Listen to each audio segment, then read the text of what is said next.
Magandang umaga! Kumusta po? Narito po ulit ang update natin para sa lagay ng ating panahon.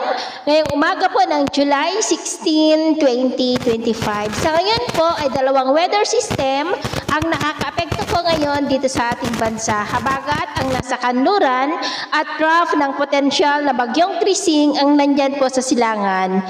Sa kasalukuyan po ay nasa layo ngayon ng 963 km east ng Catanduanes at base po sa sirkulasyon nito ay maituturing na yan na tropical depression o mahinang bagyo na patuloy pa rin na ang pagkilos pa-west, northwestward habang patuloy rin ang paglakas at nagbabanta po na tatama o dadaan sa northeastern part ng Cagayan o dyan po sa mga isla ng extreme northern Luzon ngayong weekend o sa darating po na Sabado.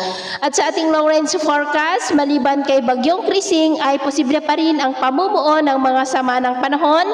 Dyan naman po sa may bandang taas pa rin ng ating bansa sa susunod pa ng mga araw na magpapatuloy na hahatak ng habagat hanggang sa huling linggo po ng buwan na ito. At sa lagay ng ating panahon, ngayong madaling araw ay may mga isolated rain sa malaking bahagi ng Visayas, Caraga, Cagayan de Oro, Sulu Archipelago, Lanao del Norte, Bicol Region, ilang bahagi ng Palawan.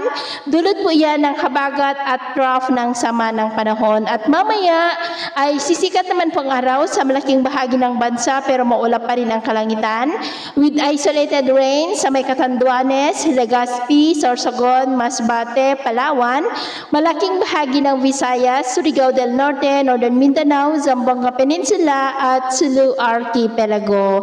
At mamayang hapon, mas maraming lugar ulit ang makakaranas ng mas maulap na kalangitan with isolated rains, lalo na po sa malaking bahagi ng Luzon, Mindanao at Negros, kaya mag-ingat po tayo dahil posible pa rin ang mga banta po ng mga pagbaha at pagguho ng lupa. Sa atin naman pong mga baybayin, wala naman po tayong nakataas na namang gale warning signals, pero iba yung pag-iingat lamang po kung papalaot tayo para po mas makaiwas sa mga sakunang pangkaragatan.